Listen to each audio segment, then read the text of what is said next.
مساكم الله بالخير مشاهدينا الكرام، احييكم في هذه السلسله الجديده من برنامج الصندوق الاسود. يسعدني ان ارحب بضيفي في هذه السلسله صاحب السمو الملكي الامير تركي الفيصل. اهلا وسهلا. مساك الله بالخير سمو الامير. اهلا ومرحبا. حياك الله.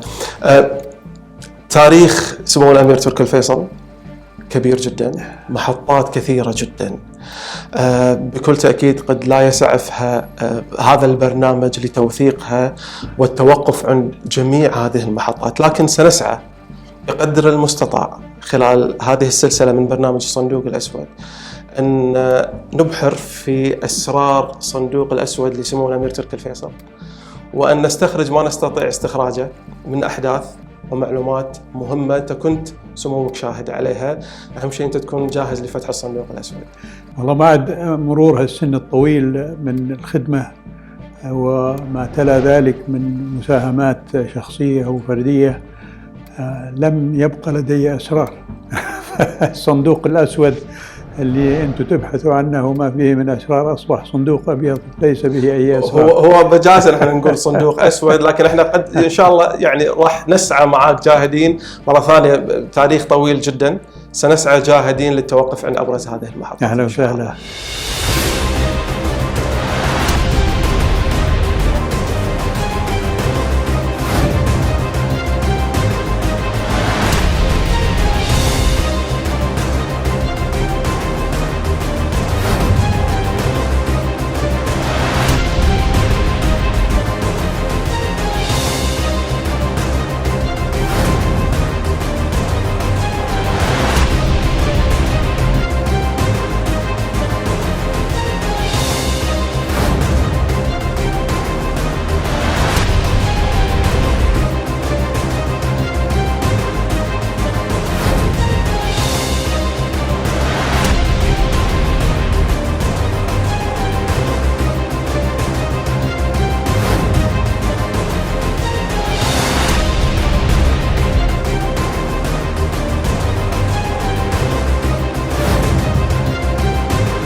هل سموك أبدأ في البدايات أولا بما لا زال عالق في ذاكرة سمو الأمير تركي الفيصل. إذا أبي أنتقل إلى الطائف، كنت التحقت في مدرسة داخلية في الطائف في مرحلة الابتدائي والمتوسطة. كلمنا عن أجواء المدرسة الداخلية وليش كان اختيار هذه المدرسة تحديدا؟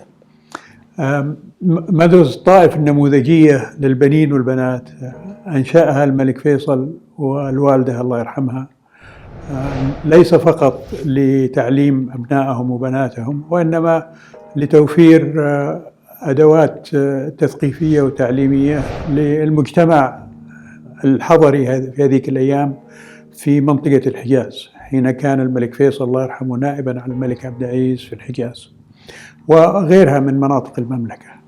واختير النمط الداخلي لكي توفر أيضا لمن لا يستطيع أن يأتي إلى هذه المدرسة يوميا أن يكون له سكن ويكون له رعاية ومتابعة من قبل المسؤولين في المدرسة.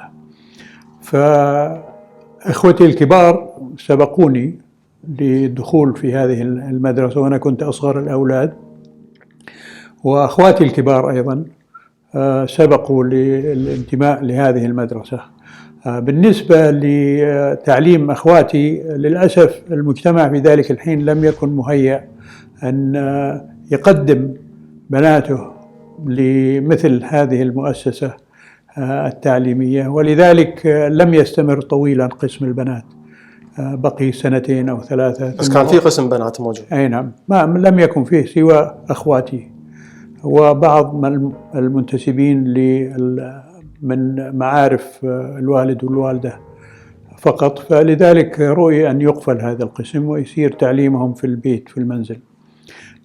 لكن قسم الأبناء استمر، وزي ما قلت لك أخواني كلهم دخلوا هالقسم قبلي طبعا. وعندما بلغت الخامسة من العمر قيل لي، ولأني لا أتذكر جيدا ما حصل في ذلك الحين، أنني أصريت على الوالدة بالذات أني ألتحق بإخواني في المدرسة النموذجية في الطائف، وهذا اللي حصل. فدخلت المدرسة كأصغر طالب يدخل فيها في ذلك الحين، وربما حتى بعد ذلك، واستمريت فيها خلال المرحلة الابتدائية ثم المتوسطة. وعند انتهاء المرحلة المتوسطة كان إخوتي الكبار كلهم أيضا سبقوني إلى الابتعاث إلى خارج المملكة للولايات المتحدة بالذات، ليكملوا تعليمهم الثانوي في الولايات المتحدة. قبل ما انتقل الى الولايات المتحده مرحله نعم. الثانوي، لكن في هذه المدرسه النموذجيه هي كانت مدرسه داخليه. نعم. فانت كنت يعني أبيت في المدرسة، تبات هناك. نعم. يعني متى كانت الاجازات؟ كانت فقط في ايام العطل الرسميه؟ والله يعني كانت العطل في الشهر مره. الطلبة الداخلية كان فيها طلبة مقيمين في مدينة الطائف، فبالتالي ما يحتاج يكونوا داخلية. فهي المدرسة ما كانت فقط مقتصرة على أبناء الأسرة؟ لا، كانت مفتوحة لأي أحد يريد أن يدخلها.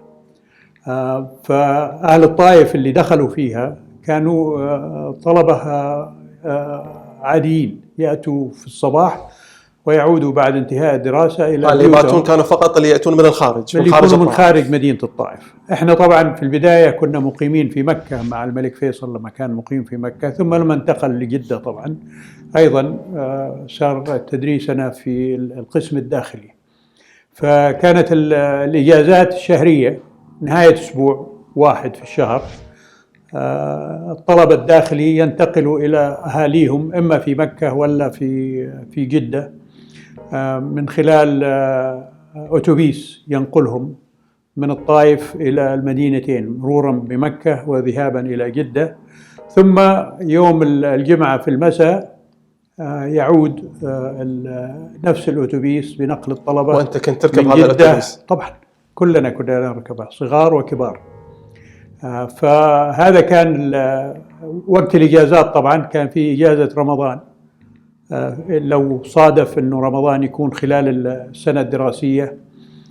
وهنا كانت الإجازة تلك الأيام ليست مثل الطلبة الآن، كانت مختصرة في الحقيقة. ليلة العيد نترك المدرسة ونذهب إلى أهالينا ونمكث عندهم 3 أيام العيد ونعود للمدرسة، فكلها كانت 4 أيام. طبعا كان في إجازة صيفية تنتهي في بداية الصيف الدراسة وتبدأ في بداية الخريف، فكانت حوالي 3 أشهر. المنهج طبعا كان منهج، لم تكن هناك مناهج موحدة في ذلك الحين في المملكة العربية السعودية لقلة المدارس وعدم وجود كفاءات بشرية كافية لتوفير ذلك. فالمنهج كان وضع خصيصا لهذه المدرسة من خبرات مصرية، وزي ما تعلم في ذلك الحين كانوا الأخوة والأخوات في مصر هم الرواد في مجال التعليم. احنا قاعد نتكلم عن بدايات الستينات تقريبا. هذا الستينات الهجرية. الستينات الهجرية اللي هي الأربعينات والخمسينات الميلادية، لأن المدرسة افتتحت في عام 63 هجري، اللي هو 43 ميلادي. أي نعم.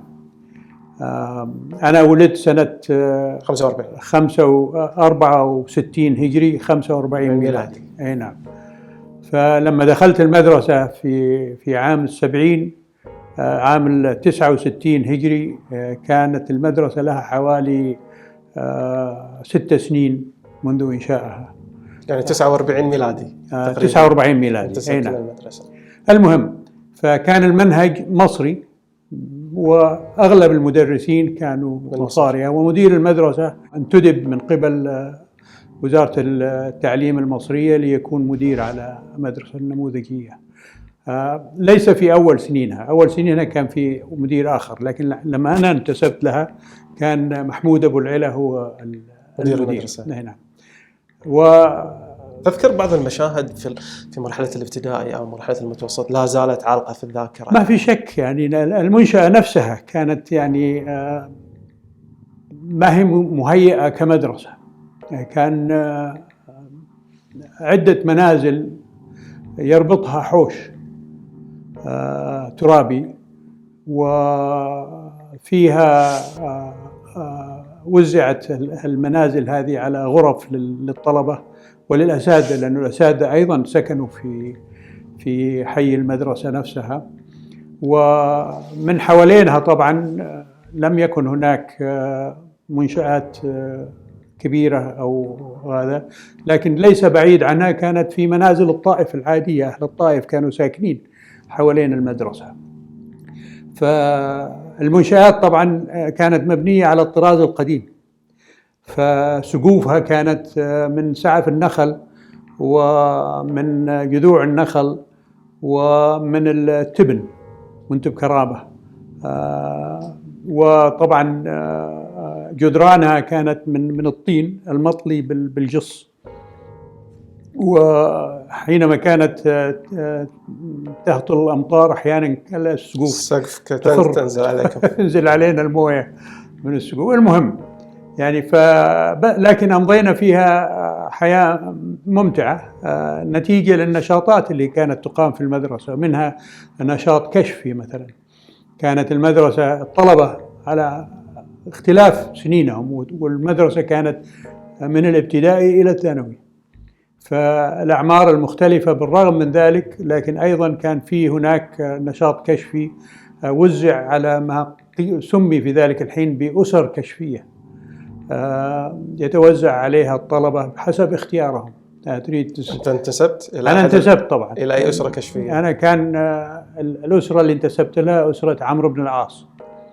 كان في عمرو بن العاص وخالد بن الوليد وعمرو بن الخطاب وأبو بكر الصديق. هذه أعتقد إذا كانت ذاكرتي ما تخونني كانت هي الأسر الأربعة اللي في المدرسة اللي في المجال شنو اللي كان يميز الأسرة الكشفية أسرة عمرو بن العاص؟ يعني من خلال النشاطات الرياضية في لعب الكورة أو نشاطات أخرى، مبارزة أو ركض أو غيرها من النشاطات الرياضية أو جمباز. يعني كان فيه لكل أسرة فريق في هالمجالات هذه ويتنافسوا ضد بعض. كان في نظام حازم في المدرسة من ناحية الانضباط. ما في شك. يعني بداية الفصل صباحا الساعة 7 صباحا لازم يكون موجود الطلبة في طابور ولا زي المدارس العادية، ثم يذهبوا إلى الفصول والحصص المرسومة لهم على حسب سنين الدراسة اللي هم فيها. فزي ما قلت لك يعني أنا بقيت في هذه المدرسة إلى مستوى المتوسط. شيء آخر كانت تقوم به المدرسة بين حين وآخر اللي كان في بالنسبة لي أنا لا يزال في الذاكرة، في الشهر مرة كانت المدرسة تقوم برحلات ريفية. مدينة الطائف مدينة زراعية حوالينها بساتين في تلك الأيام، وبعد البساتين يأتي البر، وفيها وديان وشعاب وإلى آخره. فكان في الشهر مرة كل المدرسة بالأسر الأربعة هذه الكشفية تذهب للبر، تقضي طول اليوم في البر من الصباح إلى المساء، ويقوموا بنشاطات في البر، إن كان صيد أو مسابقات أو غيرها من النشاطات.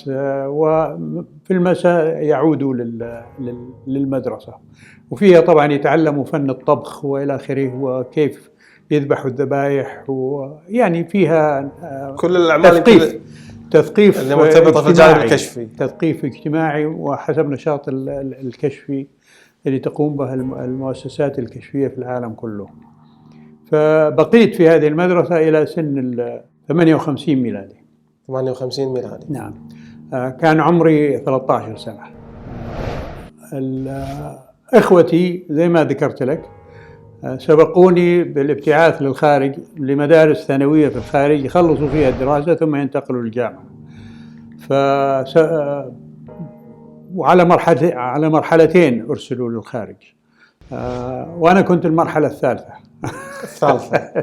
لأنه عندي إخوة كانوا 7 إخوان غيري. الأمير عبد الله الفيصل طبعا الله يرحمه كان أكبرنا وقد مر يعني من سن الدراسة من زمان، وكان نائب للنائب في الحجاز وصار وزير داخلية وإلى آخره، فكان من سن محمد الفيصل إلي أنا، نحن اللي في هذا المجال التعليمي. ف6 من أخواني أرسلوا للخارج قبلي على دفعتين. فأنا لحقتهم، أنا كنت آخر واحد، وانتسبت المدرسة اللي هم كانوا منتسبين فيها في نيوجيرسي. في نيوجيرسي، هي مدرسة اسمها الهان سكول في مدينة اسمها برينستون اللي فيها جامعة برينستون الشهيرة. بقيت في هذه المدرسة 1 واحدة مع إخوتي. ثم وهذا شيء يعني أنا ما أستطيع أني أفسر لك هو، لكن والدي الله يرحمه والمسؤول عن دراستنا في ذلك الحين اللي هو كان مندوب المملكة في الأمم المتحدة، شخص لبناني خير جدا، بقي سنين طويلة يمثل المملكة في الأمم المتحدة، السفير جميل البارودي الله يرحمه. رأوا أنهم ينقلوني إلى مدرسة أخرى غير المدرسة اللي كانوا فيها أخواني. فقط أنا. فقط أنت. أي نعم. واللي هي مدرسة لورنسفيل، والتي تبعد عن الهان سكول حوالي 10 أميال فقط، لم تكن بعيدة. فأول ردة الفعل الأولى، يعني ردة الفعل الأولى طبعا ما عصيت، ولكن عندما دخلت المدرسة وبقيت فيها لمدة 2 3 حسيت بالوحشة، لأني لوحدي في الحقيقة ولم أفارق إخوتي منذ أن نشأت. فكتبت خطاب للملك فيصل الله يرحمه أنه يعني أنا لوحدي في هالمدرسة واشتقت لكم وللوالدة وللأهل، وأرجو أنكم يعني تسمحوا لي أني أعود للسعودية. للمملكة. لا للسعودية، مش للمدرسة القديمة. للسعودية. أنت خلاص الحين يعني أنه خلاص يعني الغربة نفدت من الصبر من الشوق ومن إلى آخره. طبعا هذيك الأيام ما كان في الأدوات التواصل الاجتماعي الحديثة، فالبريد كان هو وسيلة الاتصال، وبين الولايات المتحدة والمملكة العربية السعودية كان يأخذ على الأقل يعني 2 3 إلين يأتيك الرد، أو أكثر حتى يمكن شهر من المملكة. وبالفعل يعني بعد تلك المدة أتاني الجواب من الوالد الله يرحمه، يقول فيه أنه الابن العزيز يعني فيما معناه أنه نقدر شوقك ومحبتك لنا ورغبتك في أنك تكون معنا والآخر، ويعني ونحن كذلك نبادلك هذا الشعور، ونحن مشتاقين لك ودنا أنك تكون معنا، لكن أنت هناك لسبب التعليم والاستزادة من المعرفة والآخر، وهذا شيء لمصلحتك. وعلى العموم الإجازات السنوية قادمة، فعليك أن تنتظر إلين وقت الإجازة، وحينها يمكنك أنك تجينا. ويعني كلمات من تطمينية وفي نفس الوقت يعني حازمة أنه كمل لا تتراجع. ونهاها بكلمة رب غد لناظره قريب الله يرحمه. عندي الجواب إلى الحين يعني. هذا كان يعني شيء من الأمور اللي في الذاكرة. بس ما عندك تفسير إلى اليوم سبب نقلك أنت تحديدا من المدرسة اللي كانوا فيها الإخوان كلهم إلى المدرسة الثانية؟ أبدا. مع أنه كان يعني طبعا في المدرسة كان في إجازات، كنت ألتقي بإخوتي في الإجازات، وكان عندنا أنا وهم في الأسبوع عندنا درس عربي في أستاذ في جامعة برينستون، أستاذ شهير هو اللي أسس الدراسات العربية في جامعة برينستون، اسمه فيليب حتي، لبناني الجنسية. فكنا نذهب أسبوعيا، أنا كنت أجيب الأتوبيس من المدرسة اللي أنا فيها، وهم من الهان سكول يذهبوا بالتاكسي أو بسيارة زوجة البروفيسور حتي، ونلتقي في منزل الأستاذ حتي، نبقى عنده طول نهاية اليوم، يعني 4-5 ساعات نراجع فيها اللغة العربية بصفة عامة، أدب وشعر وثقافة وأصولها. وهو كان معروف يعني متبحر في ليس فقط في التاريخ ولكن أيضا في اللغة نفسها. فهذا كان شيء يعني يخفف من الشعور بالوحدة، بحيث أنك كنت تلتقي أسبوعيا مع تقييمهم أسبوعيا. وطبعا في نهاية الفصول الدراسية كنا نلتقي مع الإخوة إما في نيويورك ولا في أحد المدن، أو أحيانا يصير لنا ترتيب رحلات مثلا لكاليفورنيا ولا إلى آخره، فكنا نجتمع سوا. في الصيفية طبعا كانت الصيفية في المملكة، نرجع للمملكة ونقضيها مع الأهل والأصدقاء وإلى آخره طول الصيف يعني. تخرجت بال63 تخرجت سنة 63 سنة 63 تخرجت من لورسفيل وبعدها أيضا قررت أن تكمل دراستك في الولايات المتحدة الأمريكية. نعم. إلى جامعة جورج تاون في واشنطن. لا، في البداية انتسبت لجامعة برينستون في نفس المكان اللي في نفس المكان، وهذا كان تقليد في خريجي مدرسة لورنسفيل، أنهم من المدرسة يروحوا لجامعة برينستون، وأنا تبعتهم في هالمنوال هذا، وقررت أني أدرس علم الهندسة. للأسف يعني في أول دراستي في برينستون المواد الهندسة كلها رسبت فيها فطلبوا مني بطريقة مؤدبة جدا أني أترك الجامعة، وحينها بدأت أبحث عن جامعة أخرى لكي تستقبلني. وبعد كم شهر وهذا هم عشان الهندسة ولا لا قررت خلاص تترك الهندسة. تركت الهندسة، أو بالأحرى هي تركتني. انتقلت بعدها لجامعة جورج تاون في العام اللي تلاه، عام 64 ميلادي، كلية إدارة الأعمال بيزنس سكول. هذه كانت من تقريبا من 64 ميلادي. من 64 أي نعم. من 64. الله. محطة طبعا الدراسة الآن يعني تقدمنا بالعمر، دخلنا مرحلة الشباب أكثر، أكيد أحداث مريت فيها يعني على الصعيد، خلينا نقول الجامعة الآن، على الصعيد الطلابي المجتمع مختلف بدون شك. شو اللي اختلف معك على الصعيد الشخصي الآن؟ إحنا قاعد نتكلم عن فترة الستينات. في جامعة جورج تاون الطلبة العرب كانوا قلة لما كنت أنا أدرس فيها. على سبيل المثال كان في طالب سعودي واحد آخر فقط، وبعض الطلبة الذي كانوا يأتوا على بعثات ممولة من منظمات أمريكية، إن كان من فلسطينيين أو من المغرب أو من جهات أخرى. يعني أقدر أقدر لك أنه عدد الطلبة العرب في جورج تاون لما أنا كنت طالب فيها لم يتعدوا 10 أشخاص. مجمل الطلبة العرب. فالعدد أساساً ما كان كبير. مين؟ أساساً ما كان كبير العدد 10. أبداً مو كبير أبداً، بس كان فيه يعني بداية لنخبة من المدرسين العرب اللي كانت الجامعة استقطبتهم لكي يدرسوا اللغة العربية من جهة، أو مواد عن الدين الإسلامي أو غيرها.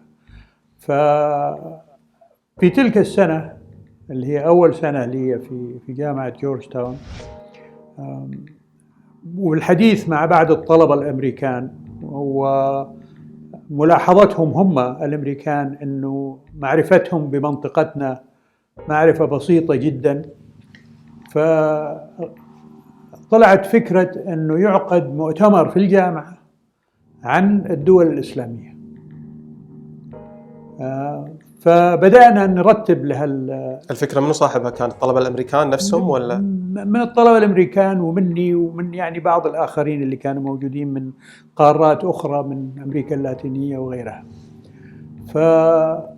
فبدأنا نرتب لهذا المؤتمر، وعلى أساس أنه في السفارات الدول الإسلامية اللي في المنطقة اللي حنتصل بها عشان توفر لنا مادة، وربما توفر لنا أحد يتحدث في هذا المؤتمر. وبدأنا الاتصال بالسفارات